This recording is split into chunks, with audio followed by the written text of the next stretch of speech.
koy defee bis bu jot ci waxtu pause bi diggante 11h45 jàpp 14h wala sax 14h et quelques bis bi tey tombé na ak vendredi 26 novembre 2021 ñu ngi waaj a jeexal 2021 bientôt ñu dugg 2022 incha allah ginnaaw tey la vendredi bi mujj ci décembre bi astafurla ci novembre bi tombé ak Black Friday oui tey date la boo xamante ni dañuy célébrer fête bu xaw a commercial ou bu commercial sax à 100%. ñu tuddee ko Black Friday c'est une fête donc qui est née aux États-Unis diggante États-Unis ak Canada foofu la juddoo c'est pour vous rappeler que fan yii yëpp ñun fii Sénégal on parle de Black Friday et depuis genre 2, 3 ba 4 ans ci ginnaaw ci la ñu ko commencé ñu nit di dund et beaucoup d'entreprises yuy jaay moo xam boutique supérette ou supermarché wala ñi nga xamante ne ñu ngi yëngu ci wàllu commerce ñoom itam souvent dañuy profito ci Black Friday bi donc tey mooy Black Friday. D'habitude bu ñu ko dee célébrer États-Unis lendemain Thanksgiving ñoom itam démb dañ doon célébrer fête boobule et que tey ñu yeewu muy dernier vendredi du mois de novembre ñuy célébrer li nga xam ne ni moo di Black Friday donc tey vendredi 26 novembre 2021. ñu ngi fas yéene ànd ak yéen ak ay gan yu ñu nar a fekk si ci plateau bi bu ca kanamee ñu waxtaan ci yu am solo bokk na ci ay digle yoo xam ne ni dinañ ci ànd ak sunu sang bi nga xam ne ni moo di Serigne Sidi Makhtar Sylla moom nag miin nañu ko ci xam-xam miin nañu ko ci joxe ay ñaan tey am na ay secret yoo xamante ni bëgg nañ ci waxtaan ak moom ak leneen loo xamante ni moo ngi koy wàcc ba noppi itam dinañ leen si karal ba ngeen bég loolu defe naa surprise lay doon ci kanam ci Midi Plus bi lu ko mooy préparé nañu leen ay sujets yu am solo bokk na ci mois de novembre bi li nga xamee ni àddina dafay fàttaliku Birago Diop oui mooy écrivain bi poète bi nekkoon vétérinaire ambassadeur fekk baax dëkk bii ñu naan Wakam def na nag 30 ans bi mu làqoo ak léegi puisque novembre 1989 la woon ba novembre 2021 tey daanaka moom la ñu jagleel patrimoine bu Midi Plus ci télévision Futur Média et puis parmi sujets yu ñu préparé daañu ànd ak ki nga xamante ni moo di Fatoumata Touré ci campagne sélective bile ñu jagleel vaccination contre tawat bi di rougeole diggante 25 ba 28 novembre on en parle tout à l'heure pour vous expliquer comment faire pour seeni doom mën a bokk ci campagne vaccination boobule contre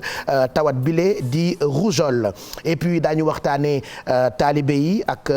insertion ak formation professionnelle lu toll ci fanweer ci ay taalibe yu daara Alaaji bu Sakho la ñu identifié ngir defal leen insertion ci marché de l'emploi loolu c'est très intéressant parce que sama classe bu gàtt xel gi dañoo foog ni njàngum tubaab mooy tax nga mën a am ascension ci vie professionnelle et pourtant ñi nekk ci daara yi ñoom ñooy dooni kilifa yu mag yi bëri na ci ay kilifa yu nekk fii ci réew mi ci daara la ñu jaar mën naa ci joxe plusieurs exemples donc dinañu ànd ak ki nga xam ne ni moo di Abdourahmane Diallo ci projet boobu la nga xam ne ni mu ngi jógee ministère de l'emploi ce sera pour tout à l'heure am na lu xew foofu ca Ngeexoox ci mbir moomu la on en parle tey ci Midi Plus bi en attendant ñuy bekkook ay cant balaa cant yi gis nga damay seetaan benn xale buy def tableau di dessiner il a tellement de talent et quand j'ai fait les recherches je me suis rendu compte que Sénégal bëri na ay artistes peintres donc j'ai découvert démb ci guddi xale boo xamante ni c'est-à-dire da lay defaral peinture dessiner le vite fait et malheureusement ñoom duñu leen xam moo tax may wut talent bi may wut nag lii daf ma inspiré lii xam nga lii CD Youssou Ndour bi la mbalax moom la mujjee génne gis ngeen photo CD bi attends je vous le montre ici ça va être plus clair je vous le montre par là voilà donc gis ngeen lii daanaka œuvre d'art la alors c'est ce que j'ai envie que képp kuy artiste peintre képp ku am talent mën a dessiner nga reproduiral ma affiche bi image bi wala photo bi c'est-à-dire c'est facile à avoir quoi bu ngeen duggee internet si vous tapez Youssou Ndour di ngeen gis photo affiche u album mbalax artiste peintre bu ko reproduire mën nañu ko envoyer ci compte yi ñu am ci réseaux sociaux yi mën ngeen ñu ko envoyer Instagram Facebook TikTok mais en tout cas yéen a ngi suivre page Facebook par exemple bu télévision Futur Média artiste peintre bu ko ci reprendre man je ferai le maximum pour am lu ma la jàppale li ma lay jàppalee nag bokk na ci tableau bi nga reproduire bu ñu demee ba Youssou Ndour di def soirée de gala ci biir soirée de gala boobule tableau bi artiste peintre bi defar mën naa koo jaay aux enchères et ça peut servir voilà il y a tellement de plans yu yomb pour aider et quand j'ai vu la vidéo de l'artiste qui dessine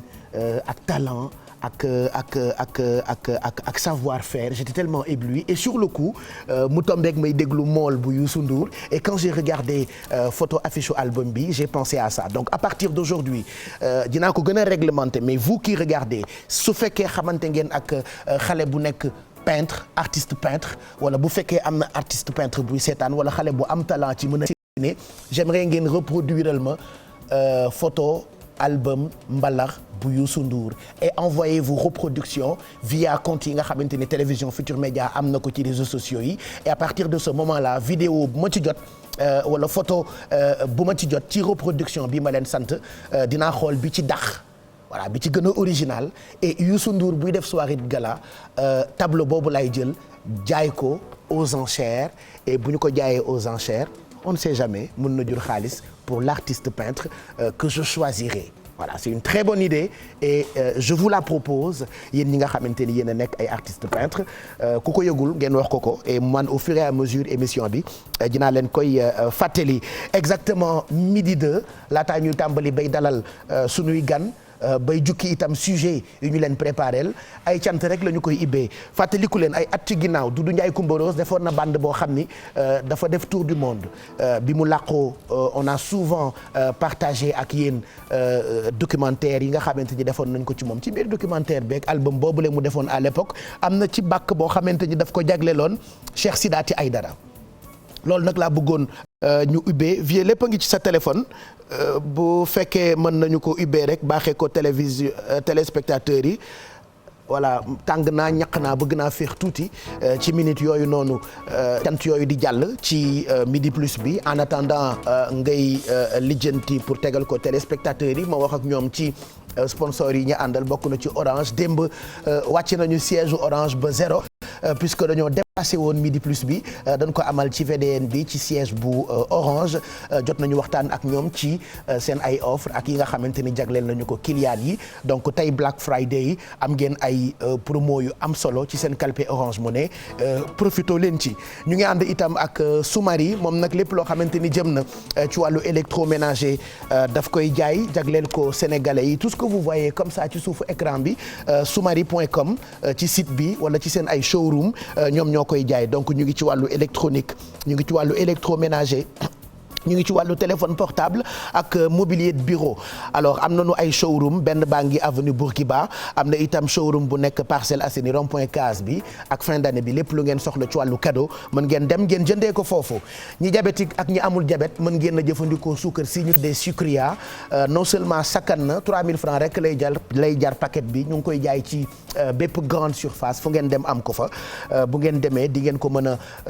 jënd ba noppi itam mu aar leen ba ngeen moytandiku li nga xamante ni moo di diabète bi ñi diabétique itam ñu jox leen régime bu ñuy suivre mën ngeen yéen itam di jëfandikoo suukar boobu la nga xamee ni sucria la ñu ko tuddee voilà malheureusement on vous a pas encore montré paquetu suukar boobu la nga xamante ni moo tudd sucria mais allez ci site internet bu suukar bi comme ça ngeen mën a comprendre njëriñam ñu nga ànd itam ak thé bi di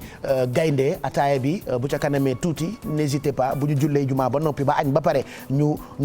jox la sa kaas bu sap ak ataaya bi nga xamante ni gaynde la tudd et puis ku ko naan da ngay am cawarte da ngay am forme gaynde quoi donc ñoom c'est ce qu'ils proposent loolu lañ leen di proposer yéen sénégalais yi donc c'est des partenaires yu ñu àndal ci midi plus bi alors avec la complicité de sama seexu mag El Hadj Vieux Diouf qui assure aujourd'hui la réalisation bu fekkee noppi nga mën nañu tegal téléspectateurs yi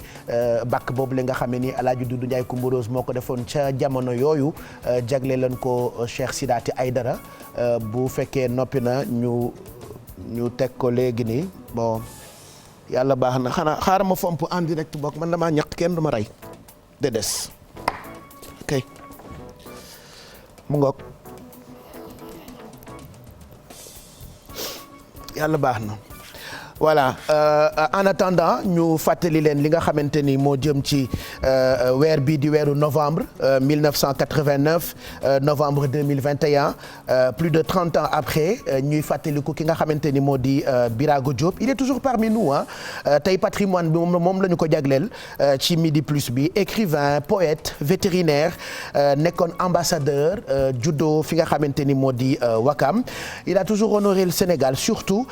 par ses œuvres par ses écrits dundam ak œuvre am dañu koy revisiter ce matin ànd ci ak Corombaar Ndiaye.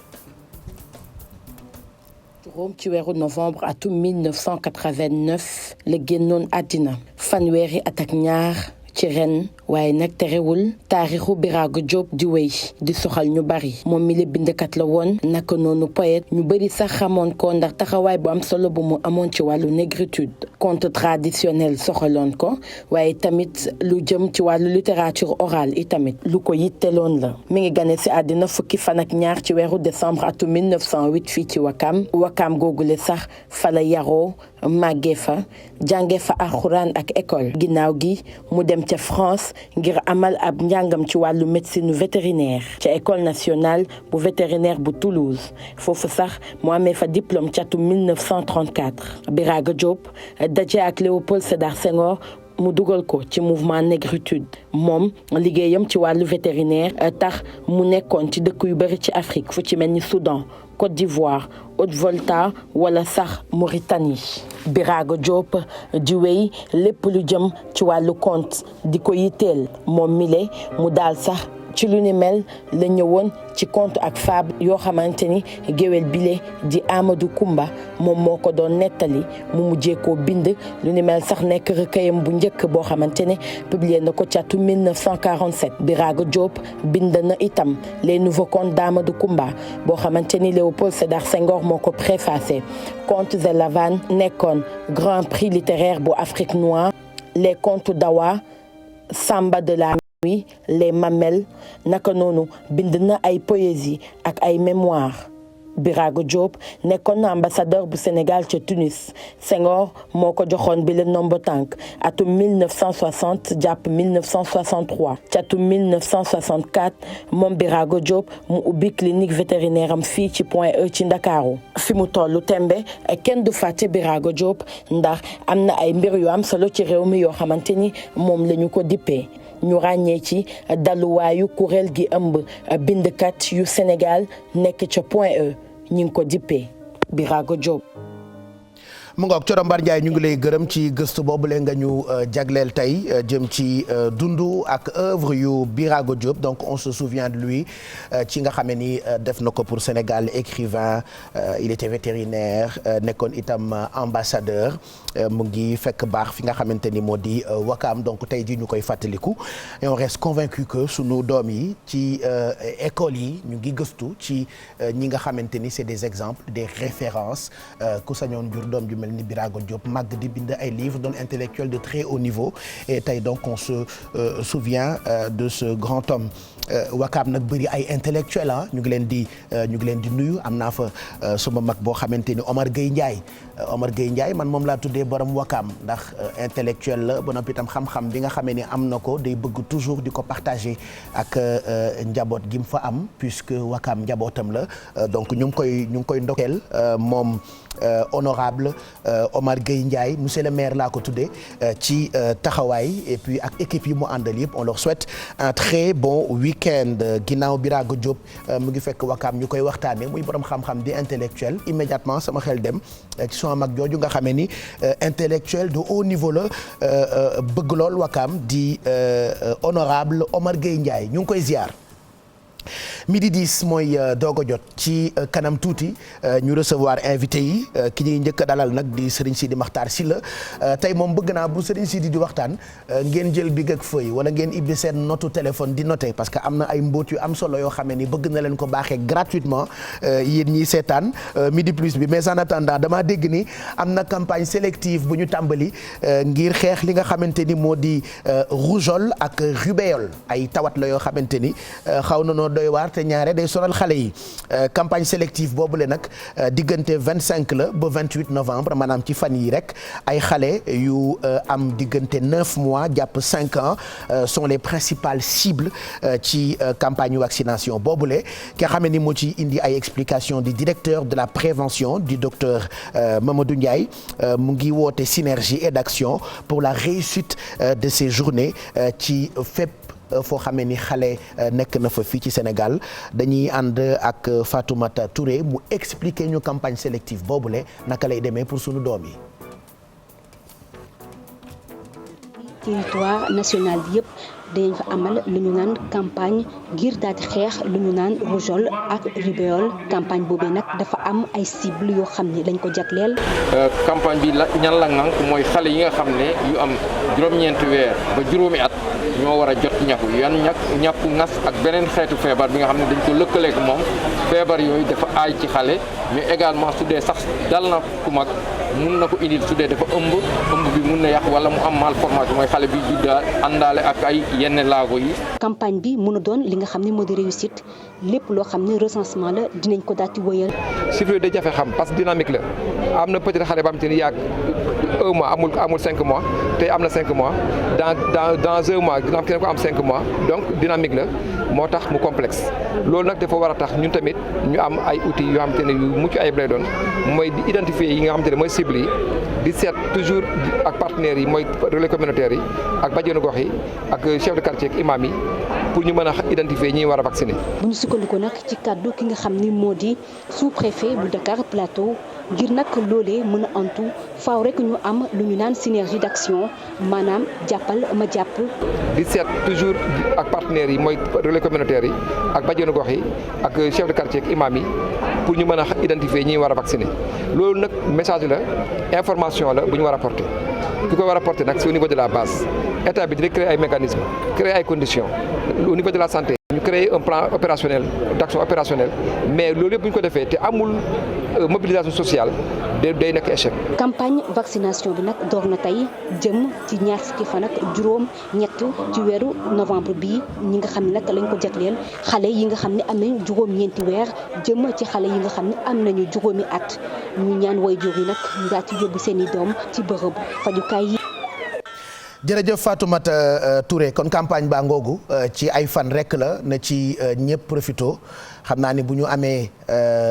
bërëb yi nga xam ne fa la ñuy defee campagne bi wala ñaqu gi dinañ leen ko baaxee mais mën ngeen gëstu bu ko defee ngeen yóbbu seeni doom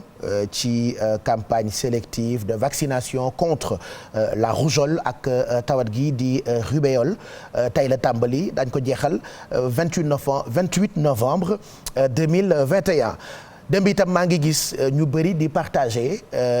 ni xale yi am fente labiale am na ci ñoo xam ne ni bu ñuy juddoo dañuy ñëw ak malformation yoo xam ne ni seen tuñ yi lay jàpp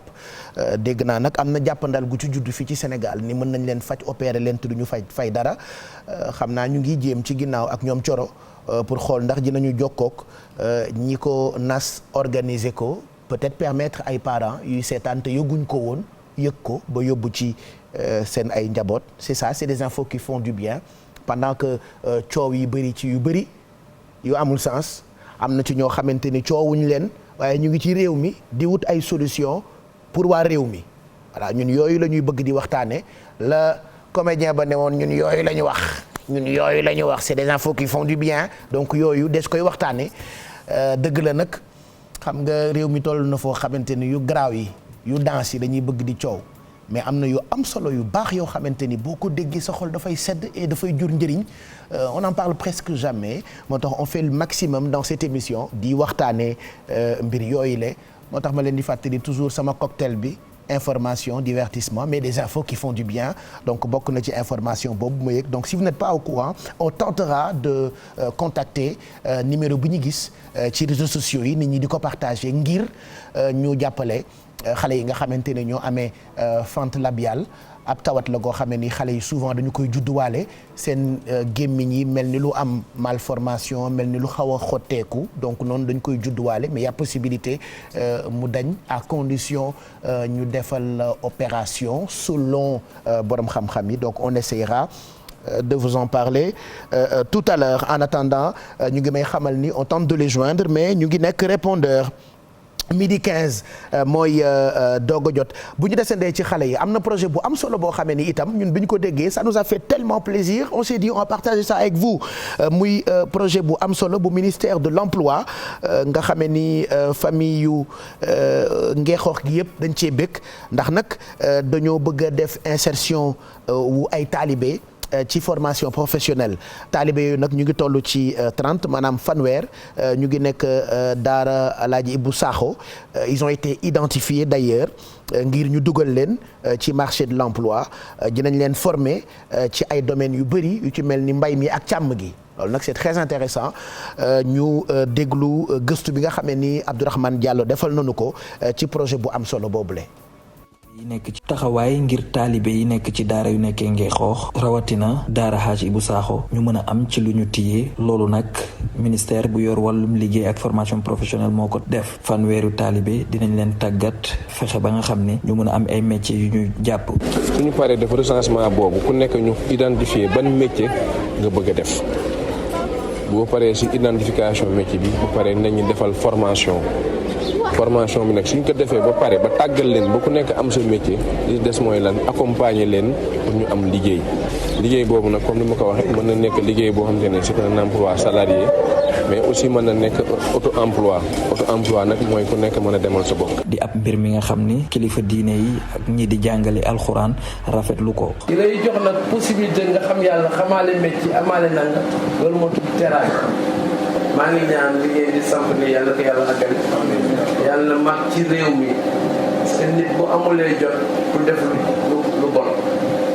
boo nekkee ci tool yi ba ngoon li nga tal leneen lu dul daal di kër jàmm. xalifu njabootu Alaaji Ibou Sakho bu Ngeexoox tëral na lépp li nga xam ni dina yombal projet boobu loolu rek ngir suqali liggéeyu ndaw ñi. Voilà, c'est très intéressant hein? Bravo aux équipes du ministère de l'emploi. Voilà, emploi ak formation professionnelle suma waajaa fa nekk bawol bu mag bi Alaaji Dame Diop ñu ngi koy gërëm di ko ndokkeel fàttewuñu ñoom Touba waa direction de l'emploi équipe communication bu ministre bi itam dañ leen di ndokkeel Ajaratu Tutaan Diak Madia Kasta Awa Ndiaye ñu ngi koy ndokkeel bu baax Ajaratu Ami Mbacké moom tamit ñu ngi koy ndokkeel c'est vrai que dama leen xam waaye clin d'œil bi mënu cee ñàkk et projet bi itam dafa am solo ñu baaxee leen ko donc lu toll ci fanweer ci ay taalibe yu bokk ci daara Alaaji Ibou Sakho yàlla na yàlla yokk leeram ñu identifier leen pour defal leen insertion dans le monde de l'emploi dinañ leen former nag ci domaine yu bëri bokk na ci agriculture ak élevage yooyu di ay projets yu am solo ça aussi ça fait partie des infos qui font du bien merci Abdourahmane Diallo midi 18 on a encore le temps de ñu fàttaliwaat leen rek projet bi ma xëyee man tamit dama am samay projet di lu ngeen foog te projet yi bëgg naa ngeen di ci profito lii xam ngeen ni projet la ci biik rek jël bande Youssou Ndour bi di ko déglu mool xam nga mool moom daanaka bu doon man damay joxe disque d'or moo lay tax ma jox Youssou Ndour disque d'or ci album bi mu tuddee Mbalax mais photo album bi photo bande bi c'est tellement original c'est tellement joli moom Youssou ci boppam œuvre d'art lay nuru xam nga nag patrimoine la loolu yàlla dogal na ko waaye patrimoine bu def photo boo xamante ni dafa patrimoine et moi quand j'ai vu artiste peintre bi c'est un jeune garçon sénégalais ah muy dessiner di reproduire ay photos avec sa main affaire bi net c'est-à-dire li mu dessiner sax moo dàq photo bi nga xamante ni moom la doon reproduire et pendant ce temps-là ma gis ni photo bi itam dafa original je me suis dit pourquoi pas ma wut talent xam nga am na dëkk yu bëri ñu ngi got talent léegi man nag damay seet talent Midi Plus cherche talent Baye Serre cherche talent le talent que je cherche damaa bëgg mu reproduiral ma photo album Youssou Ndour Mbalax ku ko ci reproduire rek donc ñu ko yónnee ci page Facebook wala Instagram en tout cas ci compte yi nga xamante ni am nañu ko ci réseaux sociaux yi pas la peine qu'on vous donne un numéro de téléphone mën ngeen ko yónnee directement par la force on recevra puisque équipe digitale bu télévision Futurs Médias dañoo xarañ Ndeye Maguette Coulibaly moo ko jiite ñoom Pape Jean suma rak donc on va prendre certainement seen ay reproduction wu photo album Mbalax bi et après man maay xool nag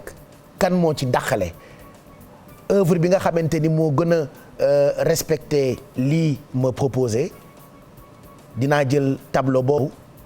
bu Youssou Ndour des soirées de gala parce que Youssou par la force il faut mu may ñu ñaari gala jàpp ñett dégg naa nag wala for naa ci weewu béy ni le 25 décembre ak le 1er janvier dina tëgg xam naa nag ci yooyu rek laay porox ndollu tableau bu ci artiste peintre defar reproduction wu affiche u album mbalax rek dinaa ko jël def ko vente aux enchères nag am na solo xeetu am solo boo xamante ni yenn saa yi nga gis ko proposé 100 000 yenn saa yi nga gis ko proposé 200 000 di nga gis sax ko proposé 1 million ou 5 millions et cet argent on remettra à l'artiste peintre pour le soutenir donc gis ngeen ça vous pouvez la voir c'est vrai que man am naa ko mais mën ngeen ko am sur internet puisque Youssou est partout et cette photo bëgg naa ku ko reproduire rek doon artiste peintre ñu am lu ñu la bégalee ci soirée de gala yi Youssou di organiser dinaa ko jaay aux enchères donc à vos pinceaux et proposez-moi vos reproductions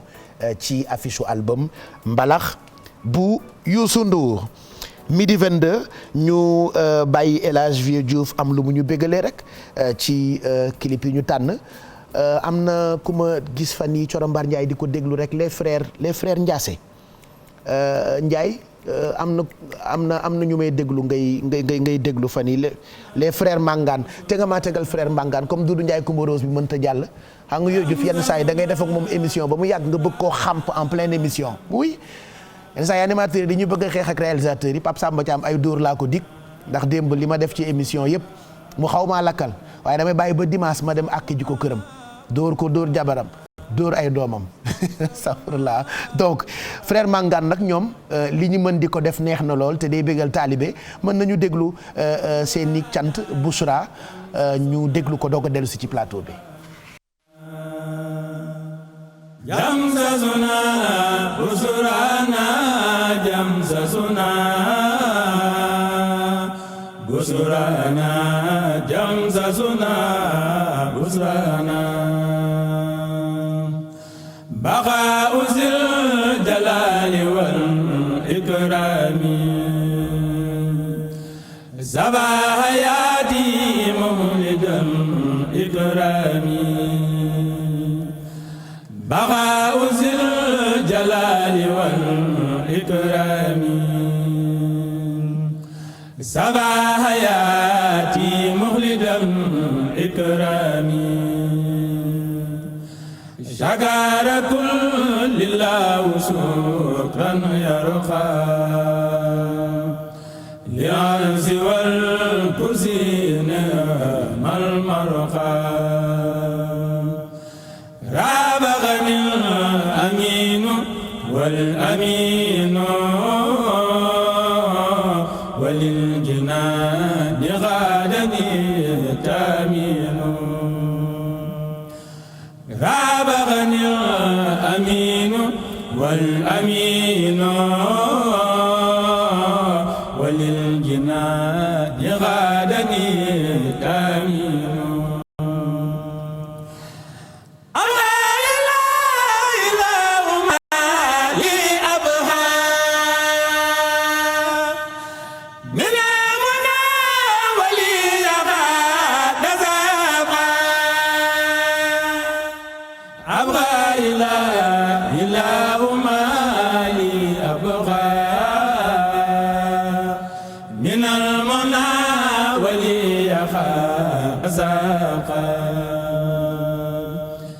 نبأني نبأ يديم مقربي وغاد لي فوق منى في تربي إذا كذبت أو خرجت خادا لي البديع فضله فانخادا جزاء ذي العرش عظيم وجزاء خير الورى خلواتنا جزاء ملكني الجميل جمسس ما وعد الجليل مجيسس سقاني المني سخاء خرمها عني ما لم يرده لي فمها شهدت بيني وبين الله سرا يزيد دنياه بلاي ناجاني الله بما لم يكن ولا يكون أبدا بممكن إكرام ذي الجلال والإكرام سان جنابي مقيا إكرامي إكرام ذي الجلال والإكرام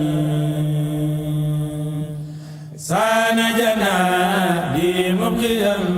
إكرامي أمسسنا بسرانا جمسسنا.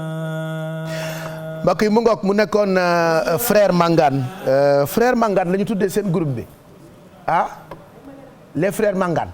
ay mag ak rakk lañu ok sikar si de neex na moom seddal na xol ñu ngi leen ci ndokkeel bu baax et puis on les encourage c'est vrai que ñoom dañu am ay baat yu neex sax sunu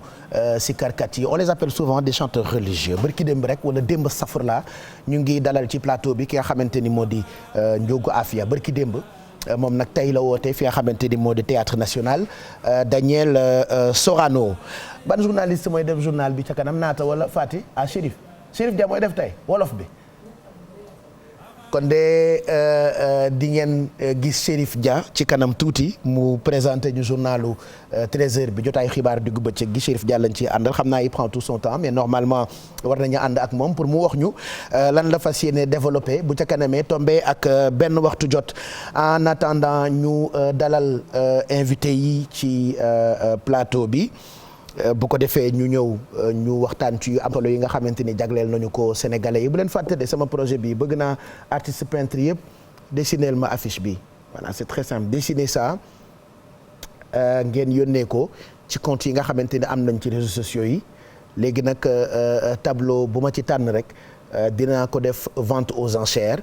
ci prochaine soirée de gala bu Youssou Ndour donc à vos pinceaux c'est ce que je vous dis depuis tout à l'heure Bijou Tuuti on t'embrasse très fort ñu ngi lay ndokkeel ci àjjuma bi di nuyu itam Adja Diastou Sow ci dëkk bu ñu naan France yaay Bambeek Moustapha taalibe Serigne Fallou ñu ngi koy ziar bu baax di nuyu itam ki nga xamante ni moo di Soda Kassé mu Adja Anta Sare ñu ngi koy ndokkeel ci àjjuma bi ñu jàll ci Doudou Ndiaye Coumba Rose bi may laaj depuis sànq doog recevoir nag suñu gan yi tey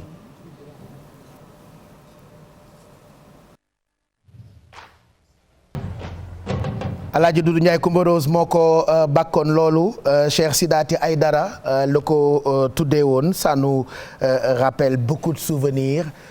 ñuy ndokkeel nag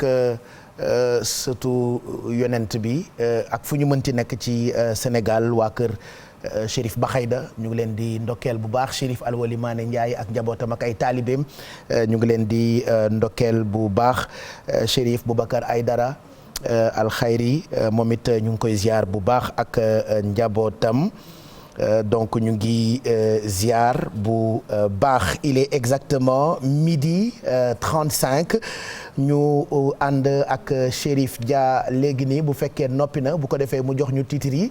lan la fas yéene développé ca kanam tuuti tombé ak benn waxtu jot pendant que Chérif di ñu présenter titre yi mën nañu installer invité yi bëggoon naa nag ñu recevoir Serigne Sidi Makhtar Sylla xaw ma nag nu muy demee ci ginnaaw nan ngeen koy lijjantee mais en attendant ñu jokkoo ak Chérif Dia fekk ko ci beneen plateau bi Chérif ñu ngi lay nuyu di la ziar grand boubou bi rafet na de bon c'est dommage que dégguma la fii ci plateau bi mais ñu bàyyi la nga wax ñu lan nga fas yéene développé bu ca kanamee bu 13h jotee. jërëjëf Pape Cheikh ni nga ko waxee noonu la xibaar yi nag bii kon fitna moo amoon ca camp pénal fi ñu denc ay détenu fii ci Dakar li ko waral nag mooy bi maton yi demee doon contrôler téléphone yi nga xamante ni kon ñenn ca ñenn ci kaso dañ ko doon jëfandikoo rek tax kon jàppante am ba sax ñu ne ay soxna nañ fa soxi bal ba am ay gaañu-gaañu dañ ci wàcc nañ dañ ko jaate wax it fële ci Mbuur wàllu wér-gu-yaram nag ñu koy liggéey nag ci centre de santé kon ñoom nag dañu bokk seen loxo àdduna bi ndax déposé nañ benn préavis su ko defee kon seen métti daal lañ bëgg ñaawlu jàpp ni daal maire commune ba dafa defoon rek liggéey ngir di indi saafara xam naa kon ñëw yaatal ko ci kanam ci xibaaru télévision yi.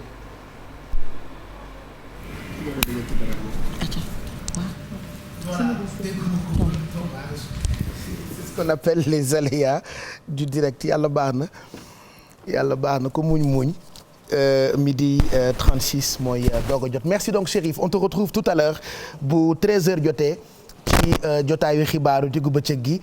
ci télévision Futur Média fàttali leen en même temps que xibaar yi dafay continuer ci suñu site internet et en temps réel di www.igfm.sn. Fallou Tine la ñuy bàyyi mu am lu mu ñu sikkaral léegi balaa mu ñuy fekk si ci plateau bi Fallou nag day yéey xasida yi da koy yéey day yéey sikkar si bu ko yéeyee rek nga bëgg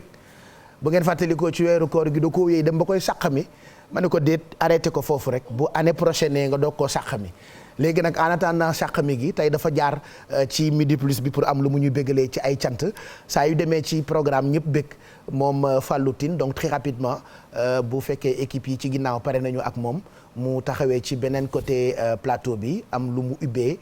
sikkaral ñu yéeyal ñu ko comme ni mu koy faral di yéeyee ñu mën ci barkeelu en attendant muy ñëw toog ci plateau bi maa ngi doon wax ni Serigne Sidi Makhtar Sylla itam moom it mu ngi fii bëggoon nañu waxtaan ak moom ci ay ñaan ak ay digle yoo xamante ni mën na leen a jëriñ espérons que dina antu fileeg ñuy jeexal lu ko mooy bu fekkee antuwut rek ñu bàyyi ba beneen waaye daal am naa yéene bi baaxe leen xam-xam bi nga xamante ni moo nekk ci sunu sang boobu la nga xamee ni jot na fi jaar ci weeru koor gi ci quartier général joxoon ñu ay conseils yu am solo donc loolu dinañ ci ñëw xam naa ci kanam tuuti en attendant Fallou Tine suma xarit sama soppe ñu ngi lay nuyu di la ziar bàyyi la rek nga am loo ñu mat daal mu doon ubbite en attendant nga may fekk si fii sama wet ñu mën a waxtaan nag ci say carrière rek say projet say yu baax ñu ngi lay ziar najaytuhu bi ya naziru ya wali kafaytani iblisa hinda jeewali najaytuhu bi ya naziru ya wali kafaytani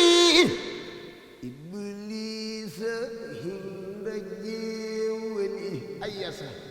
minillahu hinda jeewali iblisa isnadaytuhu biya wali nafali xayrillahu xablu findari biali badri min usodi kadari nafali xayrillahu findakaru أسلي جره المكار علمني الرحمن في سفينة بأنني خديم في المدينة برا أن الله لدى كناكري من كل جالب إلى المناكر أصبحني الله في كرم بسا خلم بارثي وهني قلب سادني الريم عند الداوم له بما أخنى عن التساوم يسر للمنى لدى البر ولمن خاد لي ما غاب عن كل ولي لي خاد أهل بدر الأسود من ستر الوازي والحسود يقول لي حيث أكون الله تبشيرا لا إله إلا الله ساق لخير الله فيما ينبع ما قلبي وأهل الجنة لله قد وصلتهم الجلوى يسألني هما يجر البلوى كتابتي قبله لدى الظهور كما يأتي على المدهور هل يمني الحليم عند الصاقرات مما يساء وكفاني الكافرات لم ينهني عند الدهور المخرقات دهن غمر أو دواعي الفاسخات يسر لي الجميل عند المهلكات معه وأنني عن جالب للمسركات هبات من لي كان عند الواسعات قادت لكالكبير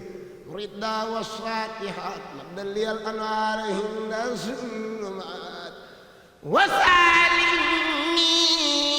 وسالمين من كفاني صدمات شهادتي هند الإله إلهي لي زهر هند السعي الملاي لم ينهني هند سوي الخموري شعر داخل له أموري طهرني الله لدى أهل الكتاب من السقاوة ومن كل هتاب أكرمني عنده ذوي الإذراك من خادني إليه بالإدراك نعجيته بيا نزير يا ولي كفيتني إبليس عند ولي دون Sëriñ Tuubaa te doo jinde te doo malaaka doo kaa'inaati laayi wuute nga ak musaaka ndey buso baay Mbàkke moom la réew mi taamu ne ci galas baayu mbeen nee leen mujj mu addee Xaadimu Rasuul plateau bi toogu bi bu ko defee nga toog ci ñu waxtaan tuuti nag moom dañu ko sopp lool xam naa ni l'homme non stress fa mu toog comme dafa ñàkk fayda xam naa ni mu ngi bëgg ndax non seulement Fallou Tine day seddal xolam waaye ay reetaan la koy def te noonu mu lay bëggalee noonu la may bëggalee noonu lay bëggalee sénégalais yu bëri sëñ Fallou ñu ngi lay nuyu bëgg nañu tey ci teewaay bi foo jógee nii Thiès. waaw maa ngi Dakar la. ah yaa ngi Dakar d'accord pour man sax yaa ngi Thiès nag. naka mu damay nekk Thiès lu bari nag. waaw Mbuur waaw diggante Thiès ak Mbuur moom xam naa ni bëri nga fay soppe ndeysaan ñu bàyyi la nga nuyoog téléspectateurs yi ak sunu mbokk taalibe yi ndeysaan mbokki julli di yëpp maa ngi leen di siyaare di jiital sunu xalifa Serigne Mouhamadul Mountakha Mbacké ak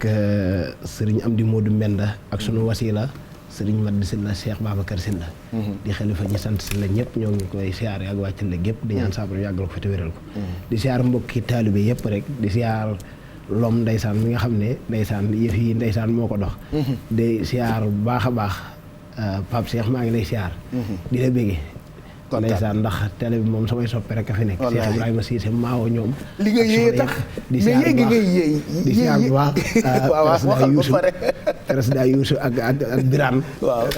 day bëggee njàng mi ak mboolem waa télé bi yëpp rek maa ngi leen di siyaar mbokki taalibe yëpp nag taalibe yi murit yeeg ummatu rasulullahi bépp ndax man xamuma sama noonu ndax ñëpp samay xarit dañ may bëgg waaw ñu jëm ci kon njàng bi mu ngoog kon ñu jëm ci question yi waaw kañ nga dugg ci li ngay def sikkar si kañ nga ci dugg balaa ñuy wax ci yéey bi nga koy yéey yenn saa yi nga mbaar yenn saa yi nga mbëpp yenn saa yi nga ni der yooxu lépp rek ci sikkar si kañ nga ci dugg ndeysaan njàng mi nag xam naa bin ma yóbboo daara ci la fa laa ko commencé fa nga ko commencé ci daara ji waaw ca daara ja muy ñi sant Sylla laata may dem Touba ak Mbuur ñu jox ma sama jëwriñ Serigne Baye Lay Sylla léegi fa laa ko commencé nga xam ne bi ma koy commencé sax dama ko bëggoon rek waaye taxutoon ma déggu olof séeréer laa woon bu déggut olof. séeréer nga woon. waaw man ba léegi séeréer laa waaye sama juróom-ñaari maam sama juróom-ñaari maam. séeréer nga sax mais déggoo woon wolof. kon dégguma woon wolof waaw ci sëriñ ci manuk Sëriñ Tuubaa rek ci laa lay waxee. xanaa séeréeru saafeen nga. saafeen gi nag xam waaye du ma séeréer boo xam ne. samay maam dañ daan way man samay maam kenn woyu ci kenn. nga xam ne sañ-sañub Sëriñ Tuubaa moo ma jàngaloo xasida. hasard amul. nga xam ne bi ma fay wàcc boo nee ma salaamaaleykum rek ñu xeex ñoo ngi may seetaan ci. da ngaa bëri woon histoire. waaw boo nee ma salaamaaleykum du ma xam li nga may wax ngir dégguma làkku olof. ni Serigne Touba di def nit rek laa lay wax. barke Serigne Touba. waaw xam nga na ñuy sant Serigne Touba ci suñu jëm yi. bu la defee la dara da ngay toog sant ko xam ne doo ci dara lépp Serigne bi la. waaw ndeysaan nga xam ne ñu daan jàng daawuma xam ne nii wax may jooy di wax sama yaay yaatu la min ma joxoon. ne ko jox ma sama yére dama koy joxe. di jàng njàngam aw njàngam Fallou Ndiaye tamit daanaa ko jàng ñu may aw may fanaan ay guddi. nga xam ne ca laa ko continuer dem Touba jaar Mbuur jàng fa. di yor ay kuréel di jàng. ba tey yàlla dogal may roy mag ñi bàyyi xaalis yi ak Serigne Bassirou Sène. mais noo ci duggee ndax nee nga da nga judd ci doon séeréer. waaw dégguloo wolof. waaw ku la ne salaamaaleykum ci wolof ndax déggoo làkk ba nga soog ko xeex. ñu dugal la ci daara ji. waaye kañ nga xam ni baat bi neex na mën ngaa sikkar ba mën a jiite ay cant ak ñoom seet. waaw loolu nag maa ngi ko xamee Mbuur ma nekkee Touba ak xel comme daanaa fa dem sax di gëstu ñu njàng. maa ngi ko xamee nag Mbuur nag ci laa xamee ne man daanaa jàng sax ñu may reetaan daanaa jàng tamit ñu fay micro bi ngir baat bi naqari gum naqari. ndax lan loolu baat bee naqari woon. waaw baat bee naqari woon waaye damaa dem laaj Serigne Touba ponkal mu mag mi laa dem. damaa raam ba dem ci moom ne ko Mbàkke damaa bëgg bu ma waxatee nga déglu ma te àddina bépp di ma déglu moo waral jàngkatu borom jumaa ji loolu tiitir boobu man la ko Serigne Touba defalu ko keneen. jàngkatu borom jumaa ji jàngkat yi nag bari nan waaye garaat boobu moom Serigne Touba ma ko defal te sama digganteeg moom la. ci ku déggul woon wolof baat ba neexut. waaw bu dee sikkar ñu fay rajo yi. moo waral nag tiitir bi mooy jàngkatu borom jumaa ji Alaaji Fallu Tine jàngkatu borom jumaa ji. très bien tur woowu kenn amu ko. déedéet man la ko Serigne Touba jégleel léegi nag daa ñëwee ci man lu mënta nekk mu nekkal ko xaaba anil kaw ni moo fi fustu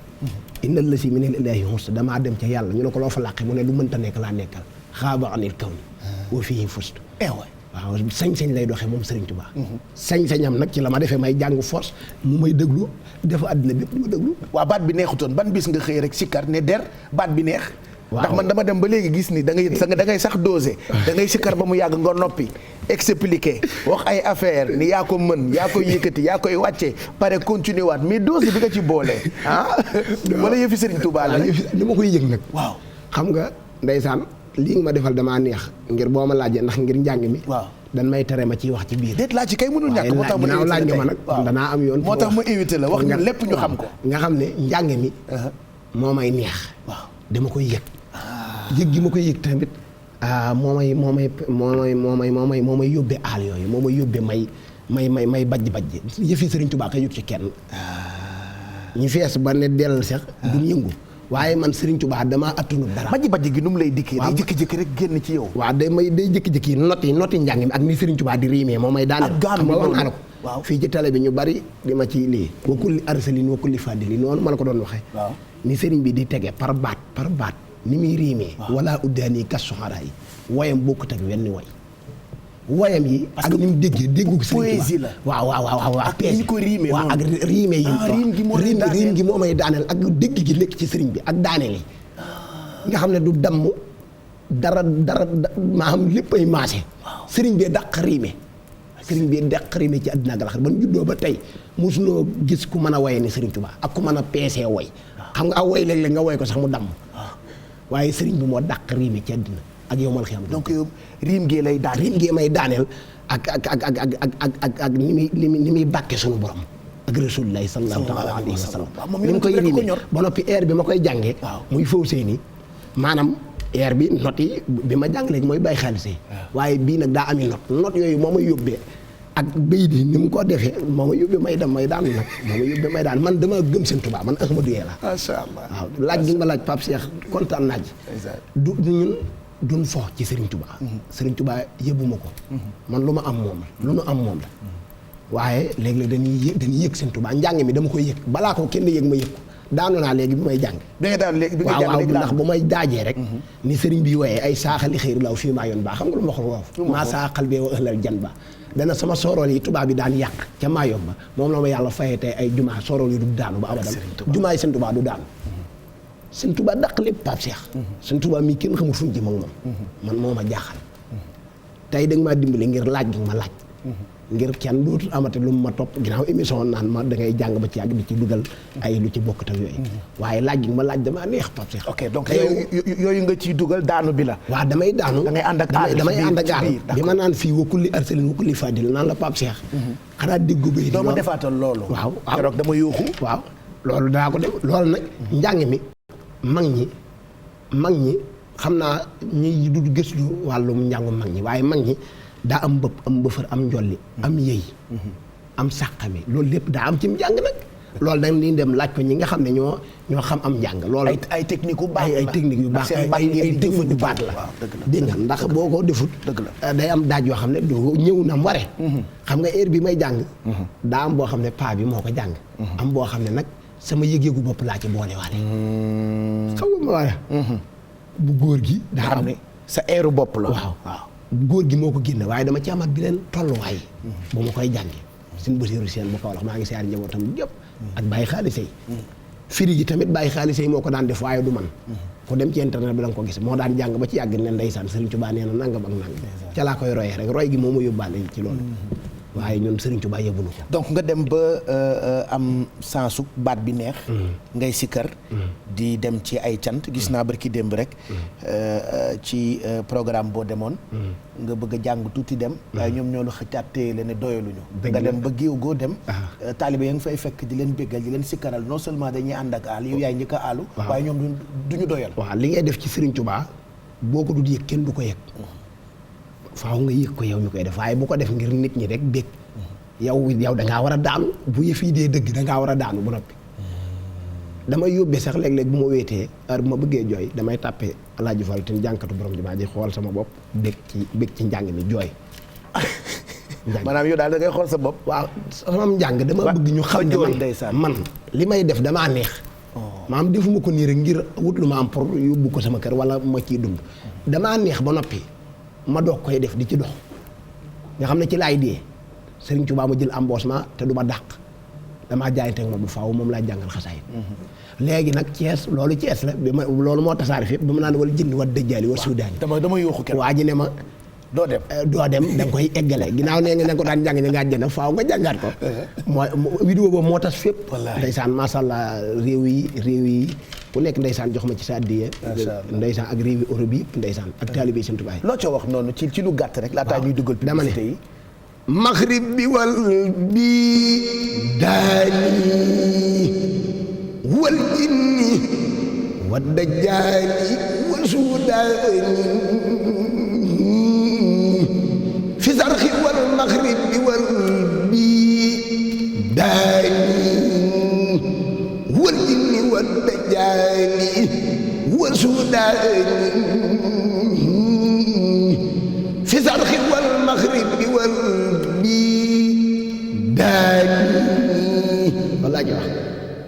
nga xam ne bii daani wal jinni wal dajjaali wal suudaani fi sarxi wal maghrib wal bii daani riim la waaw riim googu ak par benn baat mu tasaare ko fépp ñëpp xam ma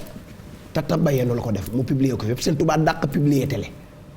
bu bëggee ñoo xam la Sëriñ Tuubaa dàq moo gën a garaaw YouTube moo gën a garaaw lépp ñoom TikTok tata bayeenu la wax tata bayeenu loolu lu mu tekki sëriñ tata bayeenu moo ne dañ naa fépp Cheikh Ahmadou Kara Mbacké Noreyni ñoo ngi ko siyaar ak bëgg Sëriñ Tuubaa moo ne Bamba dañ na fépp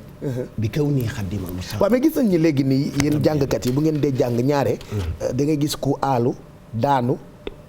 mën nañ leen sax fil dëgg la wala mbëkk leen wala dóor leen loolu est-ce que yéen a ngi sóor sécurité bi seen sécurité yéen ci karkat yi ci cant yi waaw am na ñu ko ciy sóor am na ñuy ànd ak garde corps mas na laa dal nga jàng ba mu yàgg rek nit fekk la fi nga taxaw mbëkk la yii dal na ma bu métti campement nit li ma lii damay jàng jaalibatul maraaxib waa ji ñëw ma yaakaar day joxe addiye ma tàllal sama loxo ma tàllalee rek mu yenu ma kooku moom dóoru ma sax waaye damaa yenu génne ma baas bi dóor ma ci suuf maam bi ma daanoo nekk naa fa diir bi nga tëddee bi ma la daanee waaw nga xam ne damaa génn baas bi murid Sëñ Tuubaa tëral ma am damaa sempi xam nga ndeysaan damaa sempi ginde ma baas bi te yooyu yu nekk da ci am ci jànk bi mu la gindee baas bi damaa daanal ci suuf téye ma nga xam ne nit ñi ko tàqarte campement la amee heureusement parce que loolu dañu gis dafa récurrent dafa bëri lu jàng naa tamit bis Cheikh Ibra Fall di ko yuuxu nii ab Baye Fall téye ma nii rek aj ma ne man ndax mën ngaa bàyyi Cheikh Ibra wala mënoo bàyyi Cheikh Ibra dalaa poñe teg la ci damaa poñe yëkkati ma ne man ndax mën ngaa bàyyi Cheikh Ibra ci murid yi daanu rek wallaahi am mënoo ko bàyyi ma ne ko léegi sama dund dootuma ko tuddati man maa ngi ne seew pour ma bàyyi ma rek nga jéggal ko waaw nga jéggal nga xam ne murid yi Pape Cheikh dañoo bëgg Sëñ Tuubaa lépp Sëñ Tuubaa leen koy yóbbee rek waaw waaye nit lu muy def rek nay dëgg ci moom mais xanaa bu ngeen dee dem ci cant yi di ngeen waxtaan ak organisateurs yi ci seen sécurité dëgg la aal moom kenn xamul fan lay dikkee daf may dal day dal keneen ak keneen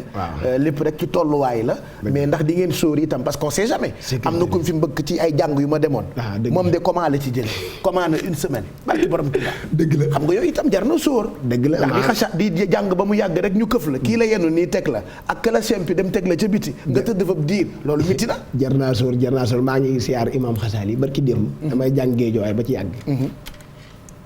bi ma taxawee rek jàng Sëñ Basiru Faal Taal Yaasin waaj ñëw ba fekk ma ci oto bi dindi sama téléphone da koo fuqar li sa téléphone la këf may ree moo géejuwaay nga xam ne man fu may demati géejuwaay moom ku ma fa woote moom faaw sécurité moom danaa man nag moom fu may jàngeeti waxuma la géejuwaay ak feneen loolu de du waaye fu may jàngeeti faaw ma am sécurité ndax mën nañ laa dóor gaañ la te mën la gaañee dootoo jàngati dëgg la arrangé wuñu waaye murid yi Serigne Touba lañ bëgg dañuy daanoo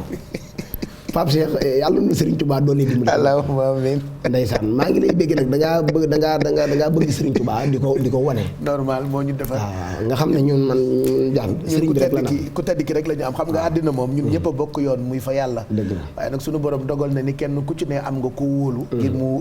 jàllale la ci yoon woowu. dëgg la voilà donc ñu bëgg lool tey ci sa teewaay Fallou Tine. xam naa li ngay yéey di ko mbaar ak di ko njolli faaw ñu ñëwaat ci bu ca kanamee tuuti puisque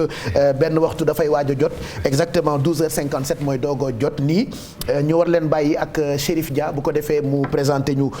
journalu wolof bi ñu ngi béggee sa soppe yëpp de boo demee dëkk bu ñu naan France ajot madame Ndiaye Gawlo mu ngi foofu kor bu moom ab taalibe Serigne Fall la mu ngi bégg lool ci li ngay sikkar bëri na ci itam ay sénégalais yoo xam ne dañu lay wër ci YouTube yi ak TikTok yi di la téléchargé ngir déglu la am na ci ñoo xam ne da nga leen di dajji dañuy ànd ak aal waaye dinañu bég ci façon bi nga xamante ni moom ngay sikkare am na ay projet yoo xamante ni nag yaa ngi ci war ngaa tëgg sa guddi war ngaa génne bande war ngaa génne clip war nga def ay jotaay yooyu yëpp nañ ci waxtaan xam naa bu ca kanamee ci ñaareelu xaaji Midi Plus bi en attendant mën nañu leen tegal publicité yi doog a enchaîner ak jotaayu xibaar diggu bëccëg gi Chérif Dia ak rédaction bu télévision Futur Média lañ ciy àndal ci kanam tuuti.